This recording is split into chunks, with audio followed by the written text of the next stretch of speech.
Salut tout le monde, j'espère que vous allez bien, c'est Alan Nobal aka Alan Motivation et on se retrouve pour un nouvel épisode du Atmosphere Podcast. Ça faisait quasiment un mois qu'on s'était pas retrouvé sur le podcast, il s'est passé pas mal de choses et je réfléchissais beaucoup, je dois vous le dire, au format du podcast. Je me demandais est-ce que le podcast allait se faire 2 fois par mois ou 1 fois par mois. En tout cas, je sais pas, mais je vais tout faire pour garder le format de 4 épisodes par mois. Mais on verra, peut-être que je vais un peu les diminuer parce qu'il y a autre chose à travailler à côté. Donc on verra les amis en tout cas. Dites-moi en commentaire quel est votre avis par rapport à la périodicité, si je peux dire ça comme ça, du podcast. Et puis voilà, on va parler aujourd'hui du fait de relativiser. À quoi ça sert de relativiser? Est-ce que c'est pertinent et pourquoi? Pourquoi est-ce qu'il faut relativiser? Mais avant, je vous fais un petit récap du week-end dernier puisque c'était intéressant. Samedi dernier, j'ai eu l'occasion de discuter avec une coach guyanaise qui s'appelle Emeline. Et donc, elle est coach professionnelle et elle œuvre dans les entreprises. Donc voilà, elle s'est formée et tout. Et du coup, on parlait de formation, de coaching et du marché finalement du coaching en Guyane et du développement personnel également. Et c'était vraiment un échange super intéressant. Donc voilà, j'ai vu qu'elle avait fait une école qui m'intéressait à un moment. Donc je lui ai proposé qu'on discute et c'était vraiment très intéressant. Donc voilà, c'est comme ça qu'on crée de belles relations. En tout cas, les amis, aujourd'hui, on va parler effectivement du fait de relativiser. Pourquoi est-ce important de relativiser? J'espère que vous allez bien d'ailleurs, vraiment. Et on rentre tout de suite dans le vif du sujet. Donc, je vais vous expliquer pourquoi je pense qu'il est important de relativiser. J'ai dit relativiser plusieurs fois déjà là. Mais avant tout, je vais vous poser une première question. Sur une échelle de 1 à 10, dites-moi, quelle est votre capacité à relativiser? Perso, pour ma part, je dirais que j'arrive à relativiser à 7. Je pense que 7 c'est déjà très bien et que c'est important surtout. Donc voilà, peut-être que vous avez un peu de mal à relativiser par rapport à ce qui se passe dans votre vie. En tout cas, on va voir que relativiser, ça peut vraiment aider. Déjà, c'est important de comprendre, selon moi, qu'il y a pire que nous, qu'il y a pire que toi. Et je vais te donner quelques exemples. Imagine, peut-être que tu es en France. Par exemple, c'est mon cas, et que tu es loin de ta famille parce que ta famille est à 8000 km. À peu près, c'est-à-dire qu'elle est en Guyane. Tu te dis que c'est difficile, tu ressens de la solitude, tu as envie de voir tes proches, donc tu te sens pas trop bien et tu te dis que tes parents sont loin. À côté de ça, relativiser et comprendre qu'il y a pire que toi, ça te permettrait de comprendre qu'il y a des personnes dont leurs parents sont déjà décédés, par exemple. Et ces personnes-là, elles ne vont pas seulement souffrir parce que leurs parents sont loin, elles vont souffrir parce que leurs parents sont plus là carrément. Et là, en fait, tu te dis, waouh, c'est vrai que ma famille est loin, mais au moins je sais que si je fais le nécessaire, je vais pouvoir les voir en fait. Je peux les contacter encore. Je peux peut-être passer un coup de fil. Et ça fait toute la différence d'une personne qui, elle, ne peut plus passer de coup de fil du tout. Un autre exemple, peut-être que tu es une personne qui se dit ah ouais, ma vie est nulle, je peux rien faire, franchement, voilà quoi. Et à côté de ça, pour relativiser, tu vois qu'il y a une personne qui est très malade, qui souffre, qui arrive peut-être pas à bouger, qui peut pas faire certaines activités parce que elle n'a pas la santé pour. Et là, tu te dis waouh, effectivement, je dis ça de ma vie, mais au moins j'ai la santé et la santé n'a pas de prix. Et c'est vrai que grâce à ma santé, je pourrais faire beaucoup de choses dans ma vie comparé à certaines personnes. Donc ça, c'est déjà un réel avantage et il y a pire que moi malgré tout. Mais tu vas comprendre là où je veux en venir. Là, je te donne seulement des petits exemples, mais on va aller un peu plus en profondeur. Un autre exemple. Tu es peut-être étudiant ou étudiante en France, par exemple, tu as une chambre de bonne ou un petit logement, et du coup, tu te dis, ah ouais, c'est quand même relou, c'est pas pratique, j'aimerais avoir un meilleur appartement et tout. Et puis là, tu réalises quand même que, ah mais en fait, en bas de chez moi, c'est vrai, il y a un SDF, où il y en a que j'ai pu croiser. Et je suis quand même content d'avoir mon petit logement parce que, voilà, eux, ils sont carrément à la rue. Et finalement, avoir ce que j'ai, c'est un privilège quand même. Et en fait, tu te rends compte que peu importe ce que tu penses de ta situation, il y aura toujours quelque part pire que toi. Mais à quoi ça sert finalement de se dire qu'il y a pire que soi? Oui, ça permet de relativiser. Mais ce qu'il faut comprendre encore plus, c'est que ça te permet de prendre conscience de la valeur de ce que tu as. Parce que souvent, lorsqu'on est dans un état de désespoir ou qu'on se sent pas bien, on a tendance à oublier la valeur de ce que l'on a déjà. On oublie la valeur de ce que l'on a. Par exemple, quand tu es en couple, au début c'est tout beau, tout nouveau, tout rose, et à un moment donné, tu sens que, tu sais, il y a toujours à un moment donné cette question qui arrive, est-ce qu'on va rester ensemble? Est-ce qu'il faut peut-être qu'on fasse une pause? Voilà, il y a toujours un moment dans le couple où ça commence un peu à se corser, et du coup, on ne sait pas trop sur quel pied danser. Jusqu'au moment où tu te dis, mais c'est bizarre, là on commence vraiment à s'éloigner, et puis tu remarques surtout qu'il y a une personne qui commence vraiment à s'intéresser à la personne avec qui tu es en couple. Et là tu te dis, wow, wow, wow, wow, attends. Ah ouais, mais en fait tu te rends compte vite que, ben en fait tu tiens plus à la personne que tu ne l'imaginais. Pourquoi? Parce que tu réalises qu'il y a une personne qui voit en la personne avec qui tu es en couple de la valeur.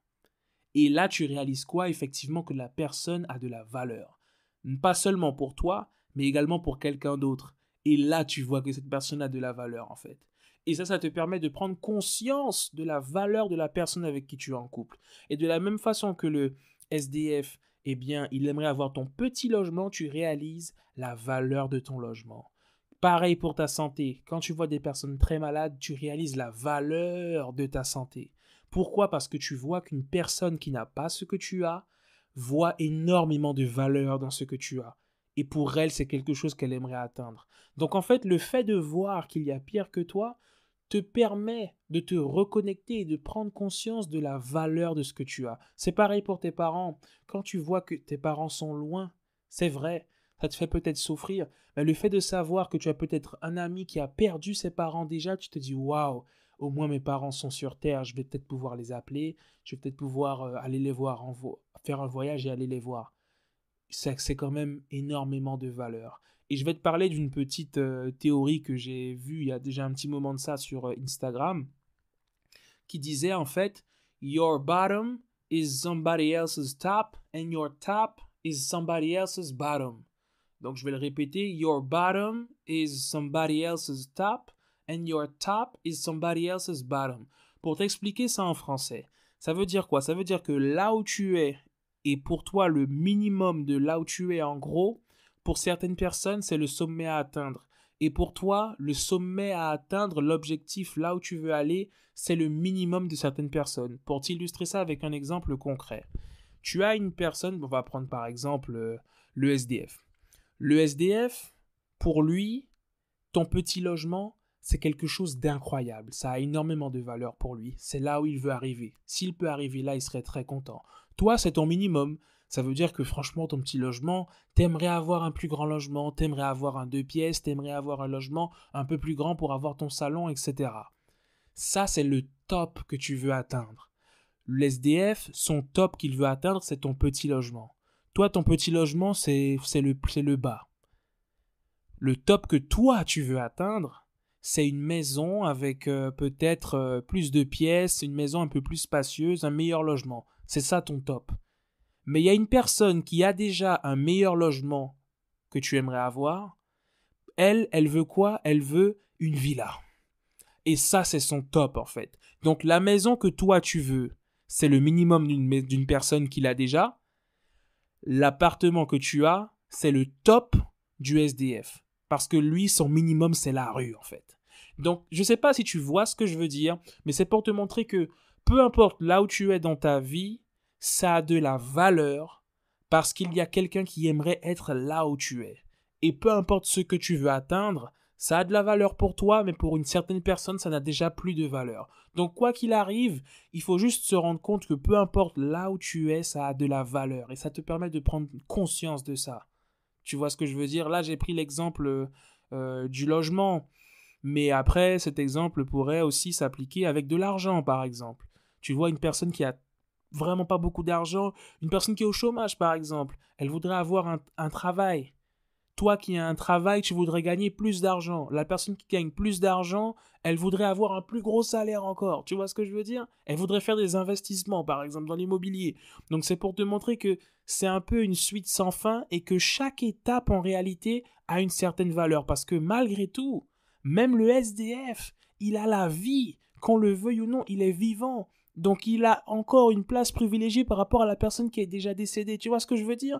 Donc, en fait, tant que tu es vivant, la situation dans laquelle tu es sera toujours une situation de valeur malgré la difficulté que tu peux rencontrer dans cette situation-là. Et c'est ça, en fait, c'est là où tu te rends compte que le fait de relativiser permet de prendre conscience de tout ça. Donc voilà, j'ai pas envie d'être plus long, d'accord? J'ai pas envie d'être plus long, mais tout ce que je te dirais, c'est que il y a une personne qui m'a dit oui, mais voilà, ça n'empêche pas oui, il y a pire que moi, etc. Mais ça n'empêche pas que dans le moment, je ressente quand même cette souffrance. Donc ça sert à quoi au final? Je suis quand même seul face au problème. Eh bien, ça permet une chose importante. Ça permet d'avoir énormément de gratitude pour ce que tu as. Ça permet d'être reconnaissant. Ça te permettra d'être reconnaissante par rapport à la situation que tu as actuellement. Et c'est vrai qu'on a tendance à ne pas le faire. Même moi, ça m'arrive, je te jure. Il y a des moments où je ne suis pas assez reconnaissant pour ce que j'ai. Mais quand je vais me coucher le soir, je suis très content d'être au chaud, d'avoir mon logement, d'être sous ma couette en fait. Je suis très content et très reconnaissant pour ça parce que juste en bas de chez moi, il y a une personne qui dort là le soir dehors. Tu vois ce que je veux dire? Donc franchement, c'est là où tu vois que le fait de relativiser, ça fait beaucoup de bien malgré tout. Mais souvent, en fait, on se laisse aller dans la souffrance du moment, dans les problèmes du moment, et on n'a pas le temps de prendre ce recul-là. On n'y arrive pas forcément. Mais si on arrive à se poser et à prendre conscience de la valeur de ce qu'on a actuellement, et à prendre conscience qu'on doit être reconnaissant pour ce qu'on a, eh bien, à partir de ce moment-là, on change la vision de la situation de laquelle on vit et on peut justement chercher à l'améliorer. Ça veut dire que le fait de ressentir de la gratitude, voici le processus. Le processus, c'est relativiser, ressentir de la gratitude, même pas. Le processus, ça va être encore mieux. Relativiser, prendre conscience de la valeur de ce que tu as, ressentir de la gratitude par rapport à ce que tu as, développer donc une meilleure énergie par rapport à ce que tu as et par rapport au moment que tu vis, et te préparer à ce moment-là pour aller chercher ce que tu veux. Parce que si la situation ne te convient pas, si tu souffres dans ce moment-là, eh bien il faut que tu puisses agir de façon à changer ta situation, de façon à l'améliorer et de façon à agir pour faire en sorte que ta souffrance puisse diminuer au maximum. D'accord? Même si la souffrance, parfois, on n'a pas le choix, on doit la traverser. Et on doit l'accepter et la ressentir, c'est comme ça. Mais si ta situation ne te convient pas, au moins, fais ce processus-là de façon à ce que tu développes une bonne énergie et que tu puisses aller chercher ce que tu veux à partir de ce moment-là. Mais toujours dans une bonne énergie. Voilà, donc c'était Alan Nobal et Alan Motivation. Je suis content de vous retrouver pour un nouveau podcast. Encore une fois, super intéressant, vraiment super, super intéressant. Je veux faire des podcasts qui durent à peu près une dizaine de minutes sans pour autant aller trop loin, mais il y a tellement de choses intéressantes à partager avec vous, les amis, que je ne sais pas. J'aimerais les faire sur 10 minutes, mais voilà, il y a des choses à partager, donc j'essaie de ne pas les faire trop longs pour que ce soit un peu pratique, pour que vous puissiez les écouter. En tout cas, je vous dis vraiment à bientôt pour un nouveau podcast. Les podcasts, l'idéal, c'est de les sortir le lundi, d'accord? Donc vous les retrouverez le lundi. Et puis je vous invite encore à découvrir Atmosphere, atmosphere.fr, mon site web qui est sorti sur le développement personnel sur lequel vous pourrez retrouver des formations, des outils, un blog et également des vidéos sur l'histoire de la Guyane. Tout ça arrivera petit à petit les amis. En tout cas, prenez soin de vous dans cette période du Covid. Et puis je vous dis à très vite pour un nouvel épisode du Atmosphere Podcast. Ciao ciao, bye bye.